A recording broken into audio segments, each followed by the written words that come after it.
So, usually when we talk about a medical diagnosis, right, there's this certain expectation of just pure mechanical precision. Yeah, absolutely. Like it's very cut and dry. Exactly. I mean, if you fall and break your arm, the diagnostic process is super straightforward. The doctor takes an x-ray, they point to that, jagged white line on the film, and they tell you exactly what failed. Right. They just say the bone snapped. Yeah. The structural integrity was compromised by a very specific amount of force. Yeah, it's entirely binary. Your skeleton as a system either held the load or it didn't. There's really no room for debate or philosophical interpretation when you're just staring at a fractured radius. No, you can't really argue with a broken bone. But, the moment you step out of the hospital and into, say, the realm of human societies, Yeah. or the mechanics of why massive institutions collapse, Oh yeah, that diagnostic clarity just totally vanishes. it's gone. When a society fails or a huge economic system implodes, we're suddenly navigating this landscape of just extreme cognitive dissonance. Right, because everyone wants to point the finger at a single bad leader or a singular catastrophic policy or even just, bad luck. We crave that x-ray. We really do. But instead, what do we get? We get public relations spin and historical revisionism. Exactly. But today, we're going to look at an ancient framework that actually treats the failure of human systems with that exact same cold, objective precision as the bone fracture. So, welcome to the deep dive. Thanks. I'm really excited to get into this. Yeah, today we are setting aside all the usual historical sentimentality to analyze a foundational text on civilizational survival. Specifically, we're examining Surah Al-Qasas verses 62 through 69. Right. And just to set the baseline for our analysis today, I think it's critical to clarify what kind of sources we're actually bringing to the table here. Yes, please, let's lay the groundwork. So we're pulling from advanced sociological commentaries, Hmm. linguistic breakdowns of ancient Arabic root words, and system theory analyses of the specific text. Which is such a unique angle. It really is. Our mission today is to examine this document not as some, mystical or religious artifact, but as a highly sophisticated sociological blueprint. Right, we're looking at a literal ledger of systemic cause and effect. Exactly. It's practically a manual for structural engineering, but applied to human power dynamics. I love that analogy, and the core tension we're dissecting today revolves around this nearly universal human delusion. Oh, they'll back me up myth. Yes, it's this deeply ingrained assumption held by, powerful actors, sprawling institutions, even average individuals just playing the daily game of survival. Right, this assumption that the systems and ideologies they serve will inevitably vouch for them when the accounts come due. Exactly. It's an insurance policy, but it's constructed entirely out of imagination. That's a great way to put it. And the text we're analyzing today, it stages this inevitable moment when the ultimate operational law of reality calls in that exact policy for an audit. It's just devastating. So verses 62 through 64 frame this confrontation. Objective reality itself issues a formal summons. Right. The text translates the demand essentially as, where are my partners that you used to claim? And that word partners, that's the pivot point for this entire sociological framework, isn't it? It is, yeah. Because when that summons is issued, the outcome is just brutally swift. The supposed partners go completely silent. The alliances just dissolve in an instant. Each party actively disowns the other. Exactly.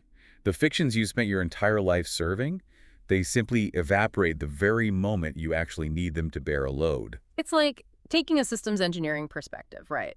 A structure is only as strong as its actual physical load-bearing supports. Right. I mean, if you build a skyscraper and you design the foundational pillars based on an aesthetic theory rather than actual physics. Gravity is eventually going to conduct an audit. Exactly. And gravity does not care about your architectural manifesto. No, it really doesn't. When the summons is issued, your aesthetic theory can't testify. It can't push back against the physical weight of the building. Which is such a perfect parallel to recent economic history, if you think about it. Oh, absolutely. Consider the anatomy of a massive systemic corporate collapse. Like a financial empire built entirely on toxic assets. Or a Ponzi scheme that's managed to operate successfully for a decade. Right. While the capital is flowing, the architects of that system feel practically invincible. They've surrounded themselves with what this text literally calls partners. Yeah, they've captured regulatory bodies, they've got PR teams spinning these daily narratives of, endless growth. And a board of directors just rubber stamping every single questionable decision. Exactly. The CEO has this absolute unquestioning faith that this network of power will insulate them from the basic math of their own insolvency. They've effectively built an artificial reality. It's like a terrarium where the laws of basic economics have seemingly been suspended just by the sheer force of mutual agreement. Mutual agreement and massive institutional momentum. Right. But then the federal audit actually drops. The SEC issues the subpoenas. Yes. The unalterable math of the ledger is finally exposed to the light. And at that precise, terrifying moment, the entire architecture of support just vanishes. The PR firm instantly terminates the contract. The politicians who took all those campaign donations suddenly release statements claiming they were, utterly deceived. And the board of directors files lawsuits claiming they were kept in the dark the whole time. Right. Because the structural supports you relied on were never made of steel in the first place. They were made of shared delusion. So when the pressure is actually applied, the fictions you served just vanish. It's incredible how accurately that tracks. And the sociologists analyzing this text point out that it's arguing a much broader point than just corporate malfeasance, right? Oh, absolutely. It argues that this evaporation of false alliances is the fundamental operating algorithm of reality itself. Like, it's just how the universe works. Exactly. When a universal audit is called, whether that's on a single human life or an entire civilization, only that which is strictly verifiable and structurally sound remains. And everything else just defaults to silence. Right. But to truly grasp the sophisticated engineering at play here, we really have to bypass centuries of superstitious translation. We need to do a rigorous linguistic deep dive. Let's do it. Because the word translated as partners in that verse, Shuraka, it is so often misunderstood. It really is. For hundreds of years, people have read these verses and pictured, like, ancient tribesmen standing in a dusty temple. Right, suddenly realizing that their carved stone statues can't actually speak. Exactly. It feels very archaic and totally detached from modern society. Yeah, it feels like it has nothing to do with us. But that is exactly the historical sentimentality we have to strip away today. Definitely. Because the linguistic breakdown of the term Shuraka, which is often translated as partners or associates, reveals something far more insidious. Okay, unpack that for us. What does it actually mean in a systems theory lens? In the systems theory lens provided by our sources, Shuraka are not literal statues.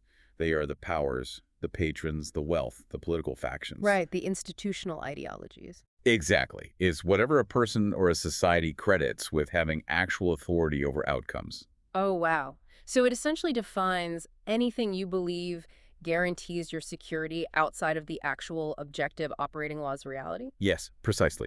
Think about the invisible safety nets you assume will catch you if things go wrong. Okay, so if a modern society believes that an entirely unregulated, infinitely expanding economic model will just permanently guarantee its prosperity, Even despite the verifiable mathematical reality of finite planetary resources. then that economic model has literally become their Shuraka. Exactly. It is a false guarantor. It's a papier-mâché pillar that society has carefully painted to look like solid marble. That is a perfect image. Everyone walks past it every single day, just nodding in agreement that it's totally holding up the roof. But it's doing nothing. And this brings us to the actual mechanism of the audit itself, right? The Yeah. text uses the word nada. Yes, nada, the day he calls them.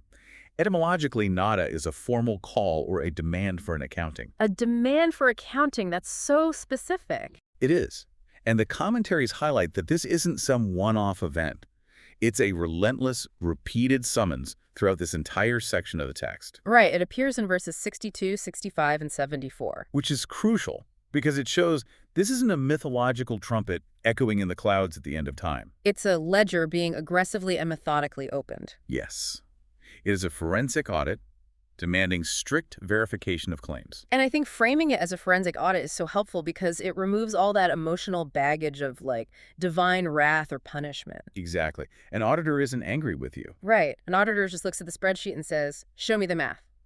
You claim this asset is worth $1 billion. Well, prove it. Exactly. So when reality audits a civilization, it simply asks, does your system actually work? Does it produce sustainable human flourishing, or is it just running on a massive deficit of suffering and resource extraction? And when the math inevitably fails to reconcile, the text stages what the analysts call the courtroom deflection. Oh, this is fascinating. This happens in verse 63, right? Yes. The summons is issued, The deficit is exposed, and this immediate dialogue breaks out between two distinct demographic groups. The followed and the followers. Right, the elites who architected the failing system and the mass mind that perpetuated it. And the linguistic scholars provide two really interesting Arabic terms here. Yeah, they use istakbaru for the leaders. Which literally means those who magnified themselves or assumed arrogance, right? Exactly. And they use istudifu for the followers, those who are made weak, or honestly, more accurately, those who actively accepted a weakened subordinate position. Actively accepted. That's a huge distinction. So as the audit exposes the collapse, the leaders instantly disclaim all responsibility for the masses. Right. They literally state, these are the ones we misled, as we ourselves were misled. The psychological realism there is just profound. Both demographics instantly attempt to redirect the liability. They do. Under the crushing pressure of the audit, the elites admit they pursued their own self-interest. They admit they were blinded by their own hubris. But their core defense is, hey, we didn't hold a gun to anyone's head. Exactly. They argued that the followers only participated because their own selfish short-term interests aligned perfectly with the corrupted system. I think we really need to pause here and analyze the implications of that defense because it actively dismantles a very, very popular modern narrative. Oh, you mean the innocent victim narrative? Yes. Today, we have this deep cultural affection for that idea. When we look at a failing society or a toxic corporate culture, our default reaction is always to say, oh, the poor oppressed masses. They were completely brainwashed and manipulated by the evil elites. Right. But looking closely at the systemic analysis, the text totally refuses to let the followers off the hook. It does. And the sociologists emphasize that this is one of the most profoundly uncomfortable truths of this entire framework. I can see why no one wants to hear that. No, because the masses are not depicted as innocent, passive victims who were merely swept along by forces beyond their control. The text strongly implies that the masses actively bought into the fiction because they desired the promised dividends. Exactly. They wanted the comfort of not having to make difficult moral choices. They wanted the tribal superiority that the leaders promised them. And they definitely wanted the temporary economic spoils of the unsustainable system. It's essentially describing a symbiotic pyramid scheme. Both the recruiter at the top and the recruit at the bottom are equally guilty of ignoring objective reality. Yes. The follower willfully outsources their critical thinking and their moral agency to the leader, all in exchange for a comfortable, simple lie. And the commentaries point out that both the leaders and the followers are standing in the exact same dock in this courtroom scenario. Right. The followers attempt that classic defense. They were so powerful, they controlled the wealth, the media, the institutions, we had no choice but to comply. And the leaders just counter with the brutal reality of the dynamic. We merely presented a narrative. You chose to adopt it because it flattered you. Or because it promised you an easy return. The text strips away the illusions of both parties. It exposes that they were driven by a mutual symbiotic rejection of objective reality, all in favor of a convenient fiction. It's a closed loop of delusion. It really is. The leader requires the adulation and validation of the crowd just to maintain the illusion of their power. And the crowd requires the confident, booming assertions of the leader to feel secure in an uncertain world. But neither side is actually engaging with the physics of the real world. They're just performing a play for each other. Exactly. So if both the architects of the system and the participants in the system are fully exposed in this courtroom, we have to examine the actual mechanism of their mutual destruction. Right. What exactly causes the entire edifice to finally collapse? Well, it comes down to the absolute inability of their assertions to withstand the engine of reason. The tyranny of unproven assertions. This is where the structural integrity of the Shuraka is truly tested. Yeah. The entire drama playing out in these verses is really nothing more than the catastrophic collapse of unverifiable claims under a strict, impartial audit. Right, because the Shuraka, these supposed partners and guarantors, they were never structural realities. They were only ever assertions. Someone just stood up and loudly claimed, this specific political patron will guarantee my family's safety. Or this new technological algorithm will automatically solve all our societal divisions. Or, this specific economic model entirely excuses the environmental damage we're causing. Yes, it's an entire society built on people making loud, incredibly confident claims with absolutely zero empirical data backing them up. And there's 64 stages the precise moment that bluff is called. What does it say? It reads, it will be said, Invoke your partners, and they will invoke them, but they will not respond to them. Wow. The commentators call this the silence of the fictions, right? Yes. When the universal system demands empirical evidence of their authority when the auditor simply asks for the data, there is zero data to provide. Because fictions, by their very nature, cannot testify. Exactly. They do not possess a voice in the realm of reality. They just default to silence. They go silent because they never actually existed as operating laws of the universe in the first place. Their existence was entirely confined to the shared imagination of the people participating in the delusion. Right. I mean, if everyone suddenly stops believing in gravity, gravity doesn't stop working. Exactly. But if everyone stops believing in a specific fiat currency or a social status, it vanishes instantly. It's gone. And this realization triggers one of the most significant philosophical pivots in the entire text, which is found in verse 68. Right, after systematically exposing the silence and impotence of the false guarantors. Yes. The text lays down a foundational axiom. Your Lord creates what he wills and chooses. And the Arabic word utilized there is yaktar. Yaktar, yes. And the concept of yaktar is where this text really crosses over from just a critique of human behavior into a grand theory of civilizational evolution.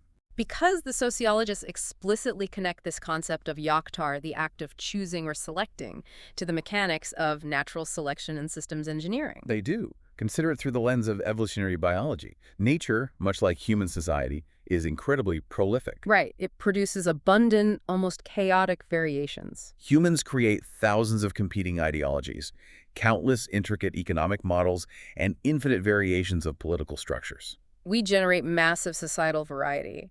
But the critical question is, who or what actually possesses the authority to choose which of these variations survives over the long term? And it certainly isn't the political spin doctors. No, and it isn't the loudest voices in the media either. Not at all. Selection belongs entirely to objective law. The universal law of reality is the only entity that gets to choose yaktar, what survives the test of time and what perishes. That power of selection never belongs to the fictions, the PR campaigns, or the false patrons that people artificially elevate. Never. Humanity possesses the freedom to propose a system, absolutely. But objective reality alone disposes of it. To visualize how this socioeconomic reality functions, our sources use a brilliant engineering analogy. Oh, the bridge analogy. I love this one. It's so good. Imagine you are an engineer tasked with building a massive suspension bridge over a deep gorge. You could, if you wanted to, build that entire bridge out of paper mache. You really could. Yeah. And you could meticulously paint it steel gray. Yes. You could hire a world-class marketing firm to launch a global campaign asserting that this bridge is a total marvel of modern engineering. You could amass millions of followers on social media who passionately agree that the bridge is perfectly safe. You could even capture the government and pass laws making it a literal criminal offense to question the structural integrity of the bridge. So in the vocabulary of our text, you have successfully elevated a fiction. You have constructed a massive Shuraka. Exactly. I have built a towering architecture of unproven assertions and forced everyone to live inside it. But here is the crux of the issue. Gravity, physics, and material science do not care about your assertions. They don't. They do not read my press releases. They are completely indifferent to my social media following or my legislative mandates. So the moment a 10-ton commercial truck drives onto that papier-mâché bridge, The objective law of physics steps in and chooses what stands and what falls, and the bridge collapses instantly into the gorge. the unproven assertions aren't just debated, they are utterly and violently destroyed by the engine of reality. And the silence of the Shuraka described in the text is the exact equivalent of that marketing team going dead silent the moment the bridge collapses. Right, because what possible defense can they mount? Physics just audited their boldest claims, and the data proved them entirely false. But, you know, when a disaster like that bridge collapse occurs and people inevitably get hurt, human nature tends to look at the wreckage and label it a tragic accident. Or, if the society leans toward the superstitious, they call it a divine punishment. Right. They say the gods were angry with us for our sins, so they struck down our bridge. But the analytical framework of this text rejects both of those interpretations entirely. It frames the collapse entirely as the inescapable mechanical result of cause and effect. Which perfectly transitions us into the next major systemic concept from our sources, the law of requital. Okay, yes. In the specific terminology of the analysts, this is known as mukafat e amal. Mukafat e amal. Literally the balancing of the ledger. The law of requital is essentially the systemic exposure of non-load-bearing systems. Exactly. To understand this, we have to precisely define what this universal audit actually is. Right, because in a primitive, superstitious framework, requital or consequence is viewed as an external punishment. Yeah, it's viewed as an arbitrary lightning bolt handed down by an easily offended deity, retribution for disobedience. But in the advanced systemic framework we're analyzing today, requital is the audit itself. Yes, it is the 10-ton truck driving under the bridge. It isn't a punishment for building a bad bridge. It is simply the physical test of the bridge's capacity. Exactly. You spend an entire lifetime, or a civilization spends several centuries, aggressively crediting its security and survival to partners. Like an invincible military faction. Or an exclusionary historical narrative. Or a booming financial market built entirely on leveraged debt. And the reckoning doesn't arrive as some monster in the dark. It simply arrives as an accountant checking the books. The consequence of the audit is not added cruelty or vindictive torture. The text goes out of its way to clarify that no systemic injustice is being done to the people involved. That's a vital point. It is. Yeah. The consequence is simply the brutal, unvarnished exposure that the guarantors you trusted with your survival were never capable of bearing the load. The accounts finally come due, the massive debt is called in, and you turn around to find that your co-signers have just vanished into thin air. You're left entirely alone, holding the catastrophic bag of your own flawed assumptions. Fully grasping this mechanism requires us to completely demythologize one of the most heavily misunderstood and weaponized concepts in the entire text. Oh, the concept of hell. Yes. The Arabic word used in the text is Jahannam. Right. And our source material spends considerable time breaking down the etymology and historical context of this word, because it completely reframes the discussion. When modern listeners hear the word hell, the immediate association is a very specific medieval aesthetic. We picture literal fire, pitchforks, demons, and, eternal physical torture. Yeah, it's deeply ingrained in the cultural consciousness. Which is really unfortunate, because that Dante-esque imagery completely obscures the sophisticated sociological warning the text is actually attempting to deliver. So what does the etymology actually show? If we trace it back, Jahannam originates from the Hebrew Gehenna, which refers to the Valley of Hinnom. Okay, so this wasn't a mystical underworld. It was a literal physical valley located just outside the walls of ancient Jerusalem. Yes, a physical location with a very dark, very real history. Right. Historically, during periods of extreme societal degradation, this valley was utilized as a site for human sacrifice to the idol Moloch. Exactly. And later, as the civilization evolved but still struggled with infrastructure, it became the city's primary garbage dump. A smoldering, perpetually burning trench where the refuse, the diseased animals, and the waste of the city were thrown. So in its literal historical context, it is a place characterized by the destruction of human potential, literal waste, and perpetual festering rot. The sociological commentators argue that the text utilizes grim historical reality as a powerful metaphor. Yes.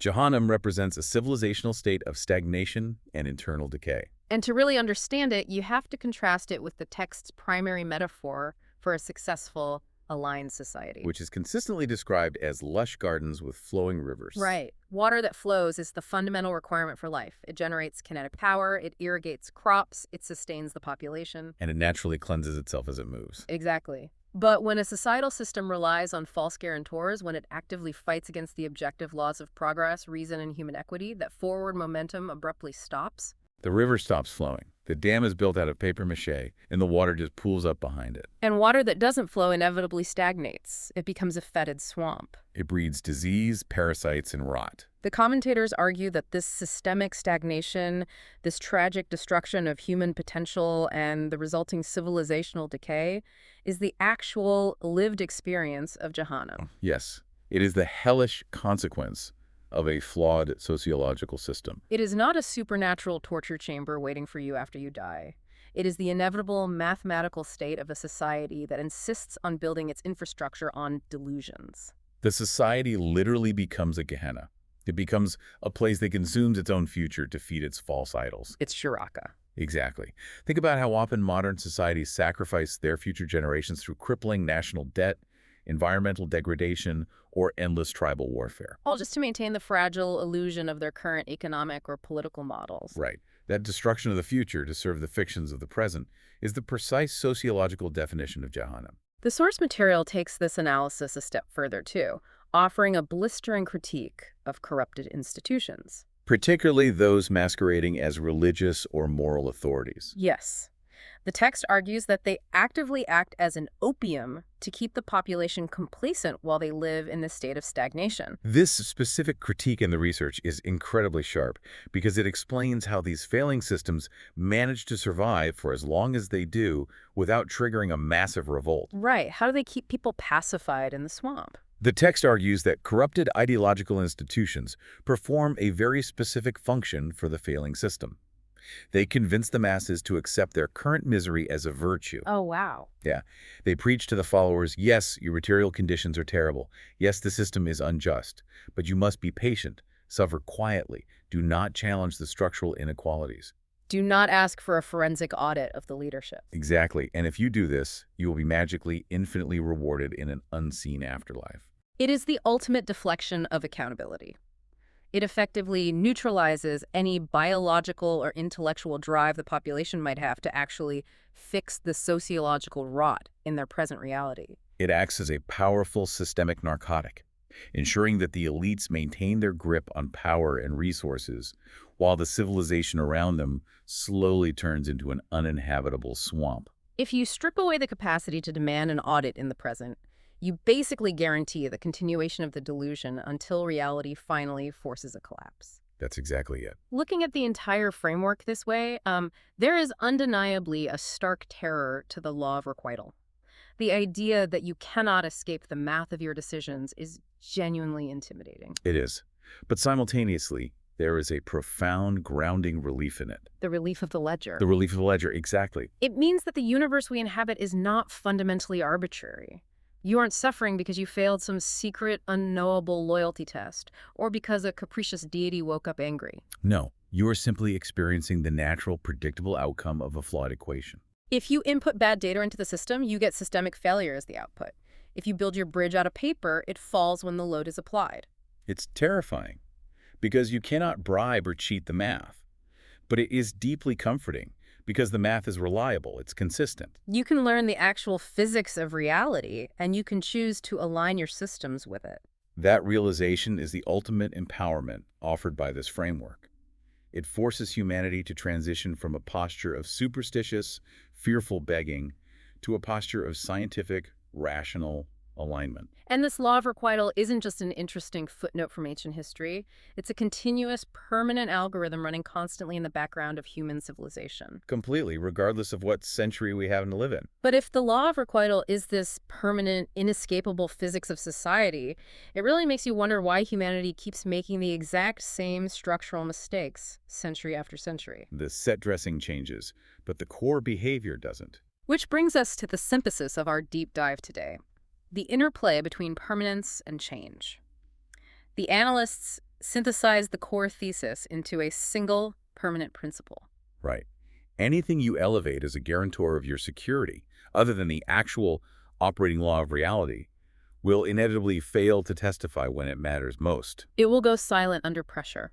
Only the system that truly creates and objectively selects the universal law will hold its structural integrity under the audit. That is the unyielding constant. But the variable in the human equation is how those false guarantors continuously rebrand themselves over time to seem fresh and infallible. The evolution of the Shuraka. In the ancient past, they were literal, localized gods.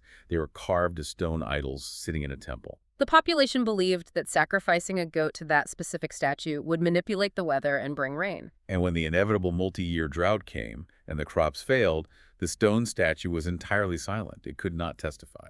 As human societies grew more complex, the Shuraka evolved. They became kings, claiming a divine right to rule. Or feudal warlords who promised their serfs absolute physical security in exchange for absolute, unquestioning submission. And when the invading army finally breached the castle walls, or the bubonic plague swept through the village, the king was revealed to be just as biologically vulnerable as the serf. And his grandiose promises of protection just evaporated into the air. And today, what are the Shuraka of the modern era? Well, they're no longer statues or kings. They're unquestioned, opaque economic markets. They are infallible technological algorithms that we blindly assume will miraculously solve climate change without requiring us to fundamentally alter our consumption habits. They are massive, too big to fail financial institutions. They are dogmatic, highly polarized political ideologies that demand absolute tribe loyalty over objective reasoning. Exactly. Think about your own life right now. What is the invisible safety net you assume will catch you if things go wrong?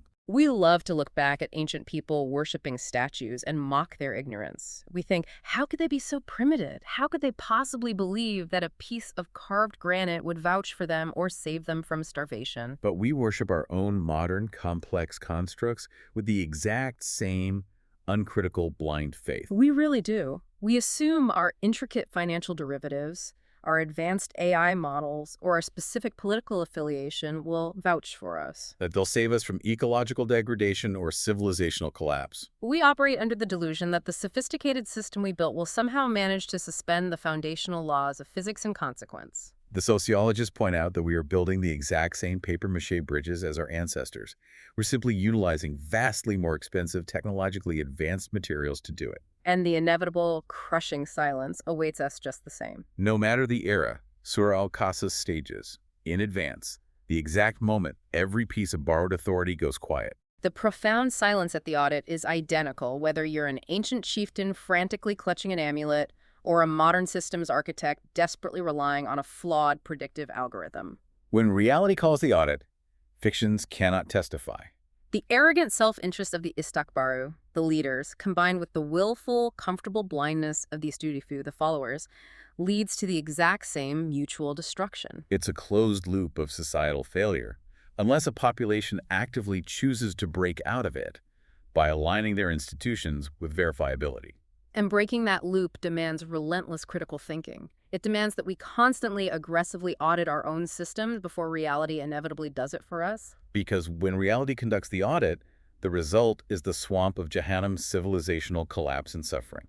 But when we proactively conduct the audit ourselves, we retain the agency to adjust. We can tear down the fictions, we can build with genuinely load-bearing materials, and we can keep the river of human progress flowing. Right. So taking all of this advanced sociological theory and linguistic breakdown, what does this actually mean for you as you navigate the modern world?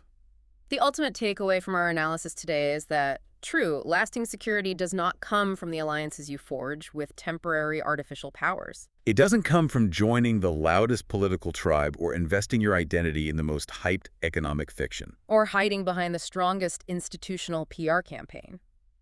True security comes solely from ruthlessly aligning your actions, your expectations, and your societal systems with the verifiable load-bearing laws of reality. Anything else is just a temporary delay, waiting for the moment of silence. So we leave you with this final provocative thought to examine in your own life.